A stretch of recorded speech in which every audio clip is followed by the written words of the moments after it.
గీడున్న public చూసిండ్రా ఉసుకపోతే రాలనంత మంది జమైన్రు కదా.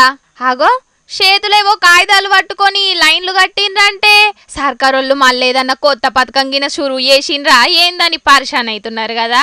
కాదుల్లో సర్కారోళ్ళు పెట్టిన ఫ్రీ కరెంటు పథకం కింద జీరో కరెంటు బిల్లు రాలేదని మళ్ళో తాప అప్లై చేసుకోనికి ఉప్పల్లున్న మున్సిపల్ ఆఫీస్ కాడ గీ తిరగ లైన్లు కట్టిండ్రు.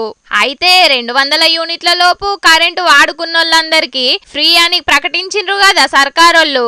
అయితే ఏదో టెక్నికల్ ప్రాబ్లం చేయబట్టి లిస్టులో కొందరి పేర్లు రాలేదట.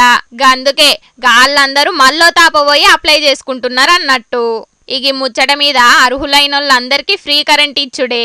జీరో కరెంటు బిల్లు రానోళ్ళందరూ దగ్గరున్న ఆఫీసులో కాడికి పోయి మళ్ళో తాప అప్లై చేసుకోవచ్చని సుతం చెప్పుకొచ్చిండ్రు సర్కారోళ్ళు. ఇంకేంది పబ్లిక్, జీరో బిల్లు రానోళ్ళు ఏం టెన్షన్ పడకుండా దగ్గర్లున్న కరెంట్ ఆఫీస్ కాడుకో లేకపోతే ఎంఆర్ఓ ఆఫీస్ కాడుకో పోయి అప్లై చేసుకోండ్రి. ఏమంటున్నాం.